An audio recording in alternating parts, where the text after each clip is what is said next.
बोलो जय श्री कृष्ण। सज्जनों, व्यक्ति का व्यक्तित्व कभी चमड़े से नहीं निकलता, आचरण से पूजा होती है। यदि इंसान का आचरण शुद्ध है तो उसकी पूजा होती है। परमात्मा कभी नहीं देखता कि आप गोरे हैं या काले हैं, और भगवान कभी नहीं देखते हैं कि आप धनाढ्य हैं या गरीब हैं। भगवान तो केवल भाव को देखते हैं।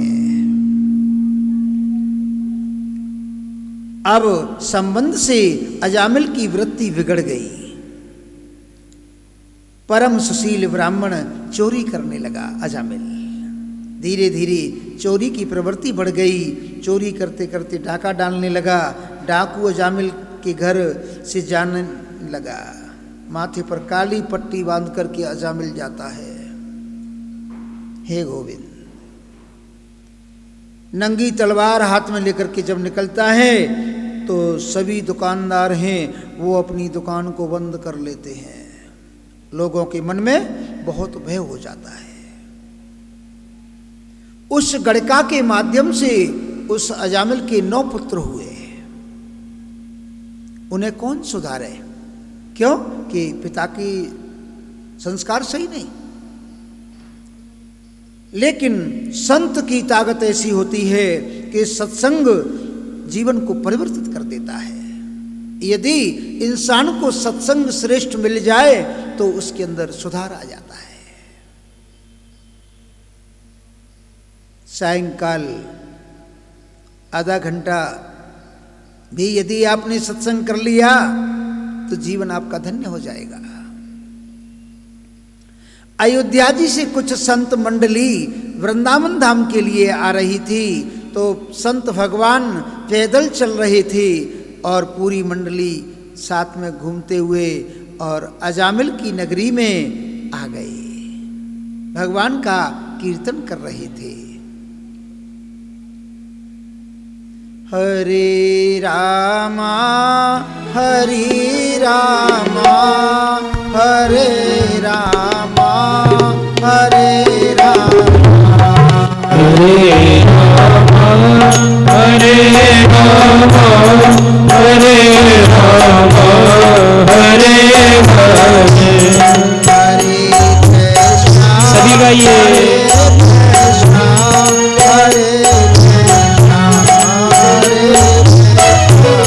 हरे कृष्ण हरे कृष्ण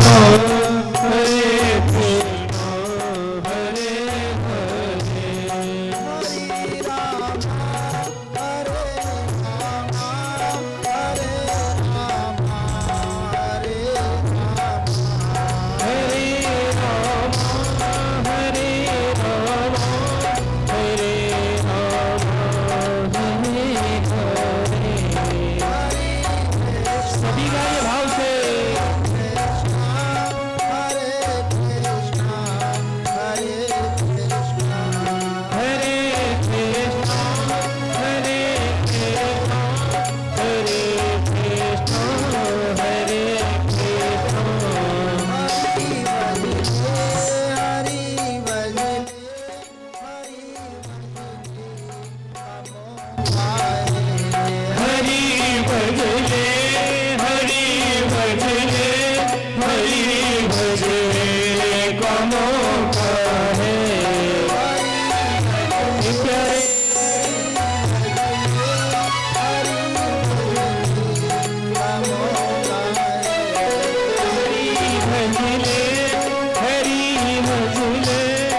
मंगलमय कीर्तन करते हुए मार्ग में अजामिल का गांव पड़ गया। अजामिल के गांव में संतों का विचार बना। संतों ने गांव वासियों से पूछा, भैया ये बताओ, यहाँ कोई मंदिर है, यहाँ कोई धर्मशाला है, रात्रि विश्राम करना है? ग्रामवासियों ने व्यंग रूप में कहा, अजामिल भक्त है, अजामिल के घर जाकर के आप विश्राम करो। संत सीधे थे, शीतल स्वभाव, सरल स्वभाव। संत चल दिए। अजामिल के घर पर धीरे धीरे धीरे धीरे धीरे धीरे पहुंच गए। संत बोले, अजामिल, अरे भैया अजामिल। अजामिल थे नहीं, उनकी धर्मपत्नी थी। अजामिल जी ने, धर्मपत्नी जी ने, सुशीला जी ने उनको रोका, महाराज आप ठहरिए। आनंद से उनको बिठाया, फर्श बिछा दिया, गद्दे बिछा दिए, चबूतरे पर नीम का वृक्ष, संत भगवान का कीर्तन कर रहे हैं। अजामिल की पत्नी ने सोचा, हे भगवान, अब तो मुझे जो है इनकी सेवा करनी चाहिए। अजामिल की पत्नी आई और कहा, महाराज मैं आपके लिए भोजन बना दूं? संतों ने कहा, भैया हम तो अपने आप से बनावे हैं, इसलिए हमारे लिए आप आटा, दाल, मसाले और घृत ये दे दो। संतों के लिए सामान दे दिया। उनके जो भंडारी जी थे, उन्होंने भगवान की प्रसादी बनाई, प्रेम से प्रसादी।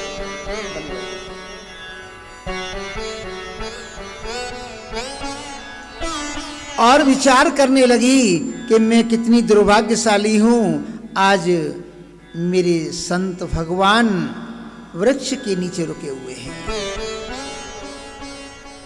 भोजन बना रहे हैं, बड़े प्रेम से जो है भोजन बनाया, भगवान की प्रसादी लगाई, रात्रि में कीर्तन किया भगवान का। अजामिल धन लूट करके, डाका डाल करके रात के 4 बजे आया। सिर से काली पट्टी बंधी हुई है, हाथ में तलवार है और एक थैला हाथ में है, उसमें चोरी का सामान है। अजामिल अपने घर के अंदर घुस गया। वृक्ष के नीचे संतों की मंडली को देख करके अजामिल जी ने अपनी पत्नी से पूछा, ये संत भगवान कहां से आ गए?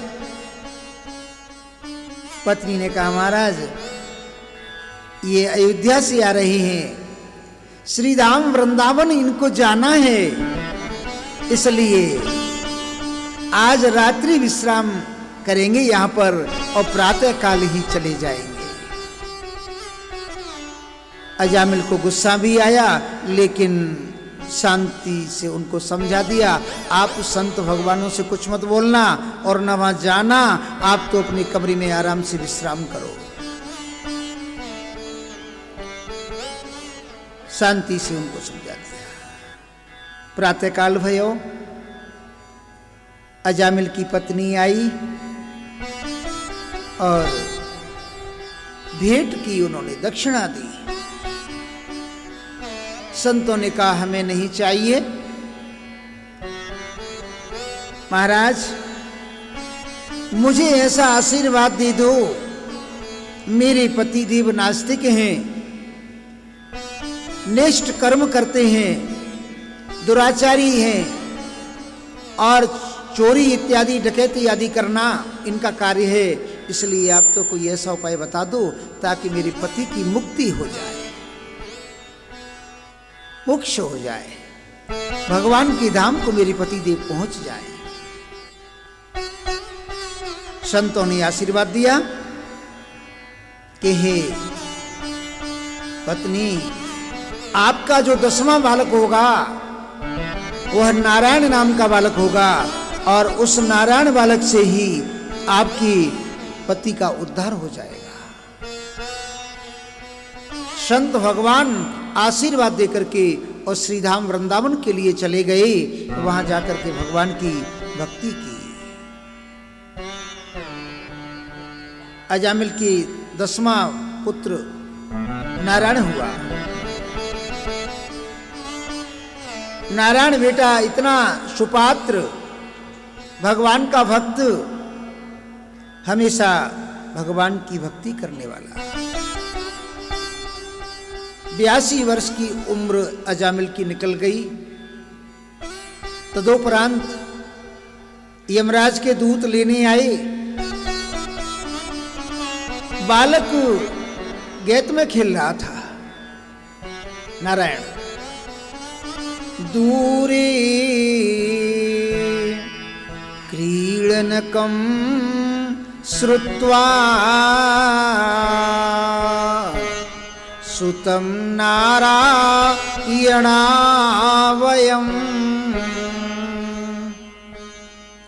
बालक गेट में खेल रहा है और यमराज के दूत आ गए।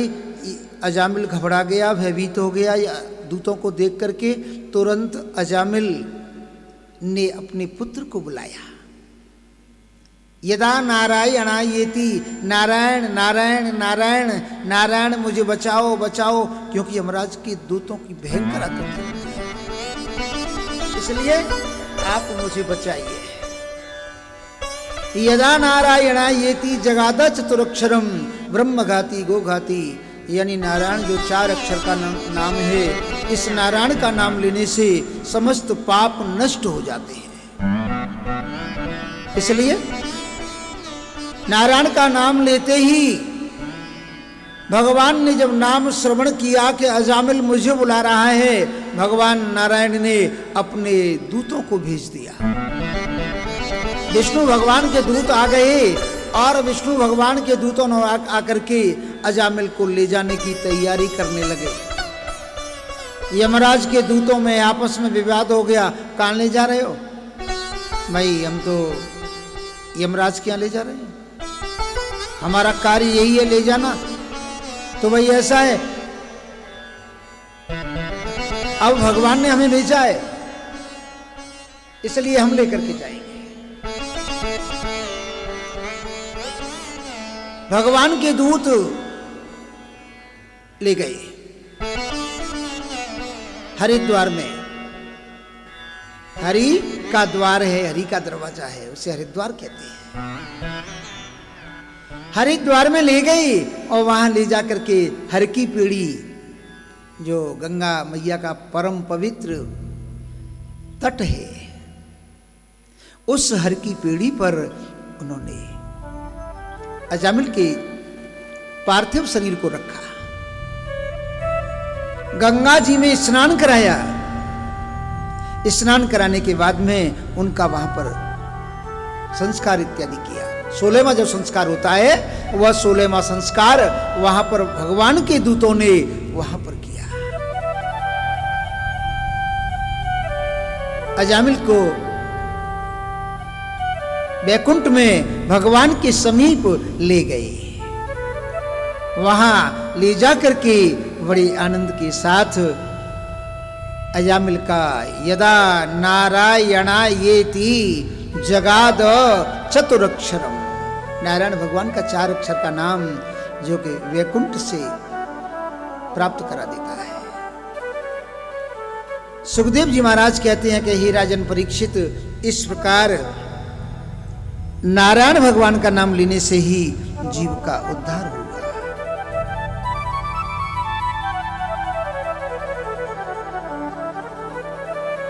क्यों कि भगवान का नाम मंगलमय है, और जिसने भगवान के नाम को जान करके अनजान करके किसी प्रकार से भी ले लिया तो समझ लो उसका जीवन जो है धन्य हो जाता है और मन की भ्रांति दूर हो जाती है। इस प्रकार अजामिल का उद्धार हुआ। सुखदेव जी कहते हैं, हे राजन परीक्षित जी, भगवान का नाम परम मंगलमय है। राम एक तापस तिय तारी, नाम कोटि खल कुमति सुधारी।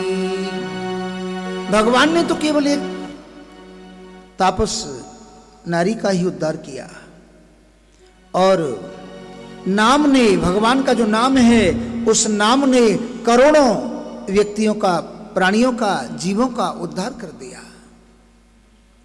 क्योंकि नाम की बहुत विचित्र महिमा है। कहूं कहाँ लगी नाम बढ़ाई, और रामन से कहीं न राम गुण गाई। भगवान के नाम की इतनी अपार महिमा है कि इसकी महिमा को कोई वखान नहीं कर सकता है। राजा परीक्षित के मन की भ्रांति हुई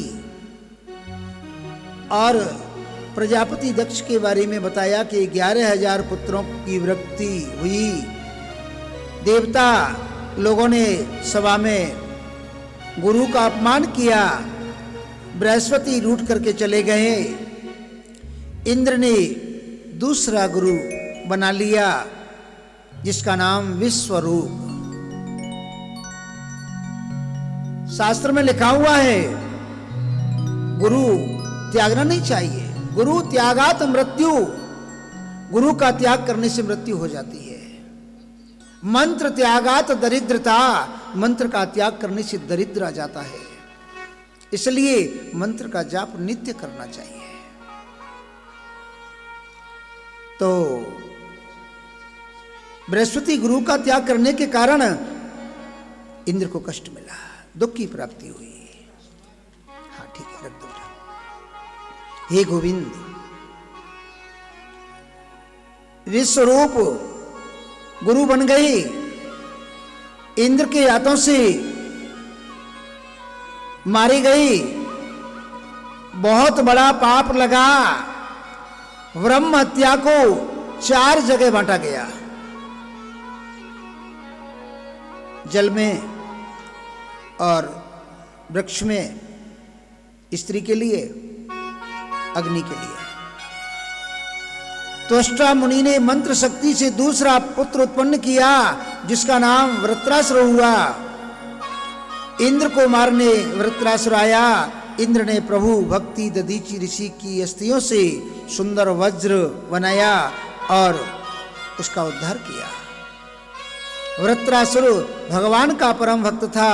भगवान ने वृत्रासुर का उद्धार कर उस पर कृपा की।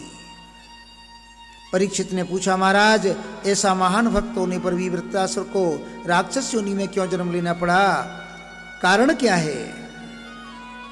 सुखदेव जी कहते हैं, हे राजन, वृत्रासुर ने पूर्व जन्म में चित्रकेतु नाम का राजा था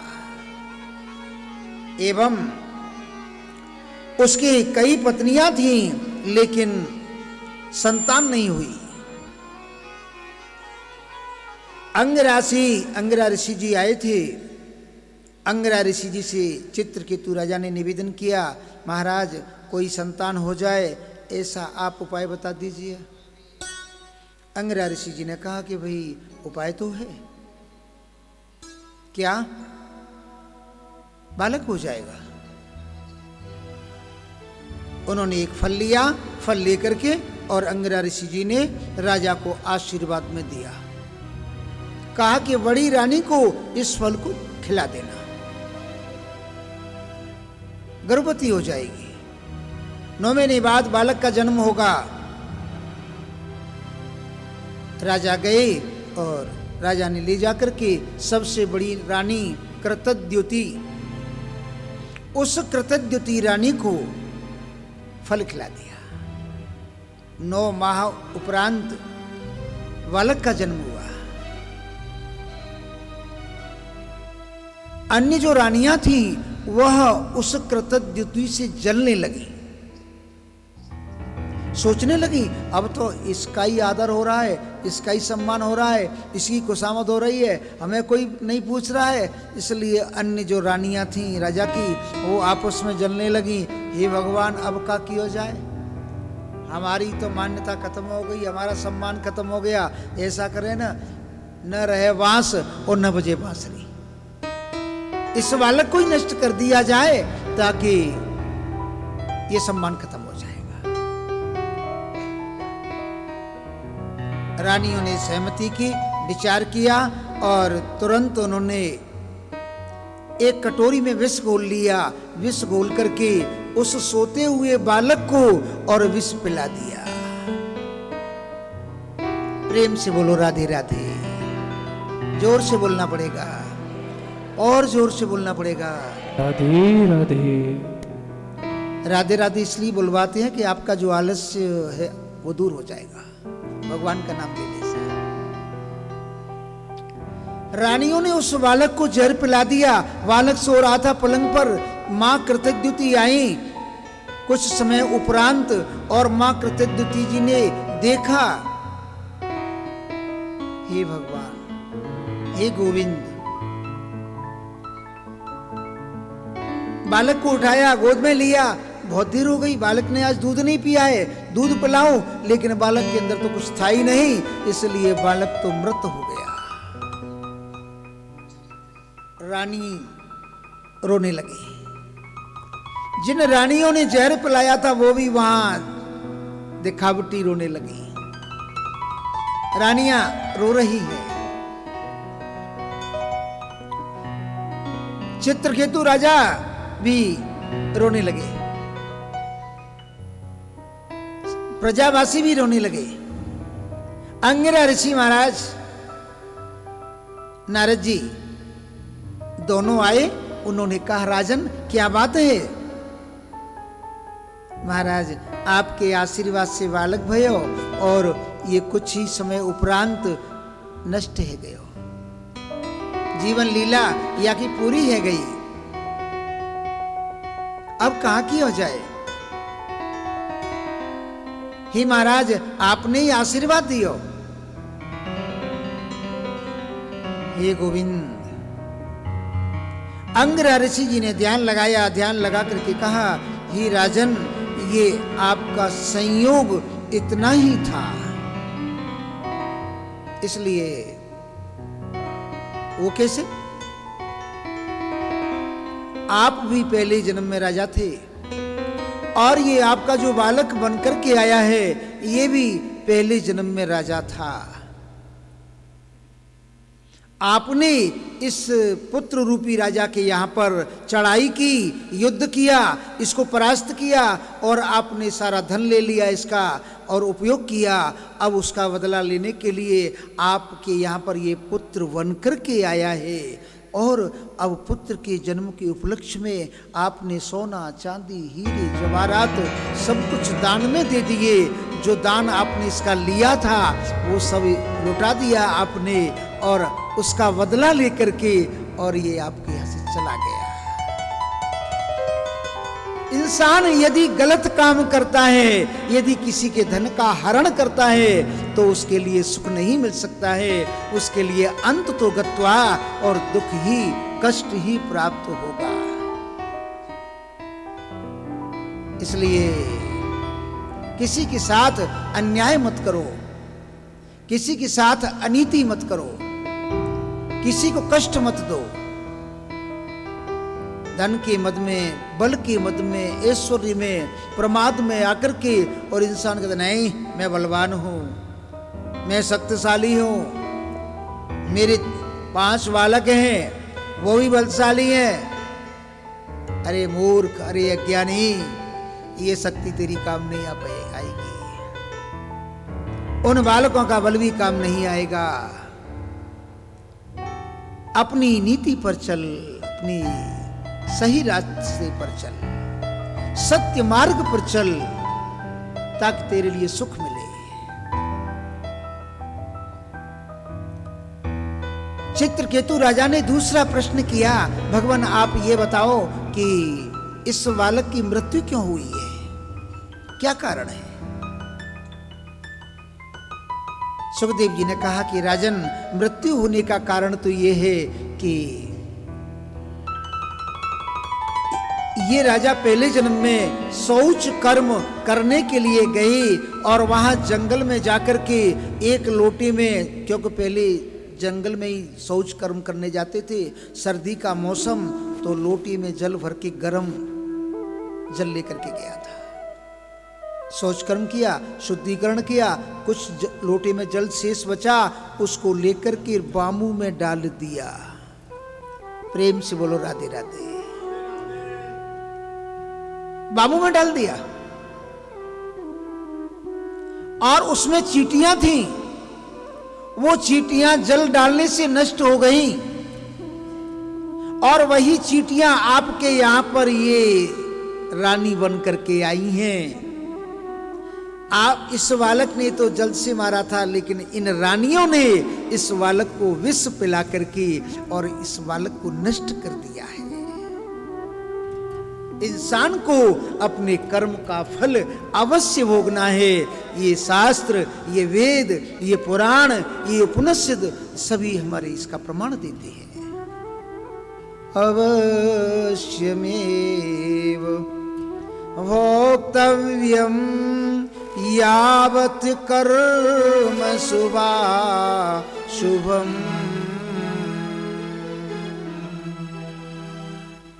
कर्म का फल अवश्य भोगना है। रानियों ने जब सुना कि अंगिरा ऋषि जी क्या कह रहे हैं, ये तो हमारी पोल खुल गई, तुरंत रानियां सोचने लगी, हे भगवान, हम ही दोषी हैं, वास्तव में आप हो। क्यों? कि परमात्मा सर्वोपदृष्टा है, सब कुछ देख रहा है। राजा चित्रकेतु को ज्ञान हुआ कि कर्म प्रधान विश्व रच राखा। इंसान अपने कर्म के अनुसार ही सुख दुख की प्राप्ति करता है। अज्ञानता के कारण हम आप ये दोष देते हैं, भगवान ने ऐसा किया, भगवान ने नहीं। भगवान तो एक नीति का फल देने वाले हैं।